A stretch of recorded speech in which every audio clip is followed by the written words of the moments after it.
ఇంకొకటి కౌలు రైతుల విషయంలో నిన్న పెద్ద దెబ్బ, ఎదురు దెబ్బ.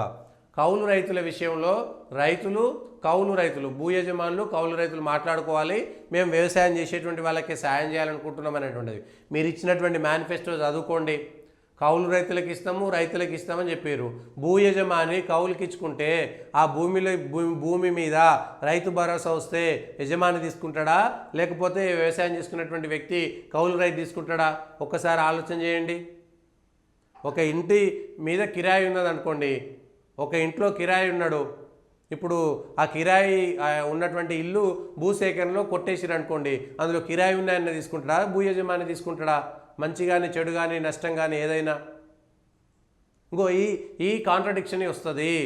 కాబట్టి ప్రభుత్వం భూ యజమానికి ఇస్తుందా, చెరిసగం ఇస్తుందా, ఒక్కసారి ఆలోచన చేయాలి. రేపు పొద్దుగాల భూ యజమాని నేను కౌలుకి ఇవ్వలేదు, ఆయన నాకు సంబంధం లేదన్నాడు అనుకోండి, ఎవరిది తప్పవుతుంది? కౌలు రైతుల విషయంలో స్పష్టత ప్రభుత్వానికి ఇవ్వాలి, ప్రభుత్వానికే ఉండాలి. తాను కౌలు చేస్తున్నట్టుగా నా భూమిని నేను ఇంకొక ఆయనకు కౌలుకి ఇచ్చినటువంటి మాట నేను ఎందుకు చెప్తా? దానికి ఏమైనా టెనెంట్ యాక్ట్ ఉందా రైతులకు సంబంధించినటువంటి? లేదు.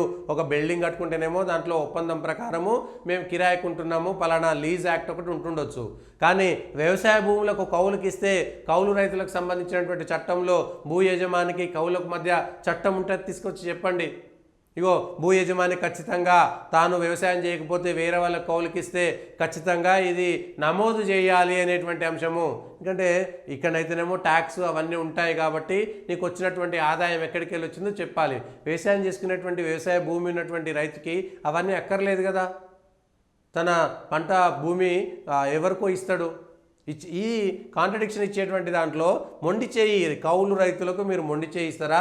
భూ యజమానులు నష్టపోతారు కదా. వాళ్ళు కూడా నేను భూమి యజమానినే, నేను 30-40 ఏళ్ళు నేను పండించుకున్నా, నాకు ఇప్పుడు చేతనైతలేదు, నేను వేరే వాళ్ళకి ఇచ్చుకున్నాను అనుకుంటాడు. లేకపోతే తనకు ఎక్కువ ఉంటుంది, కౌలుకి ఇస్తాడు.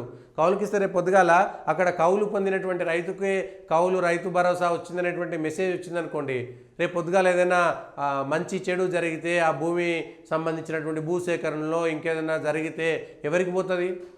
ఇగో ఇది బాగా ఇబ్బంది అవుతుంది. రేపు పొద్దుగాల వాళ్ళే మాకే పంట నష్టం లేకపోతే మాకే రైతు భరోసా వచ్చింది కాబట్టి ఈ భూమి మాదే అని రేపు పొద్దుగాల వాళ్ళ కొట్లాటలు కావా? కిరాయికి ఉంటే కూడా 12 ఏళ్ళ తర్వాత కిరాయి ఉంటే ఈ భూమి ఇల్లు నాదే అంటారనేటువంటి భయంతో 10 ఏళ్ళ లీజు 2 ఏళ్ళ లీజే రాసుకుంటారు. మళ్ళీ ప్రతి 2 ఏళ్ళకు ఒకసారి లీజు దాన్ని రెన్యువల్ చేసుకుంటారు. అట్లాంటిది కౌలు రైతు రేపు పొద్దుగాల ఇగో చూసిరా రైతు భరోసా నాకే వచ్చింది, పంట నష్ట పరిహారం నాకే వచ్చింది కాబట్టి ఈ భూమి నాదే, మీదైతే నాకెందుకు ఇచ్చిర్రు, ఒప్పందం రాసుకుంటే కూడా చెల్లదు. ఆ భయం ఉంటుంది, భూమికి ఎత్తుకపోతారనేటువంటి భయం భూ యజమానికి ఉంటుంది. కాబట్టి ఈ విషయం పైన కూడా స్పష్టత ఇవ్వాల్సినటువంటి అవసరం ఉన్నది.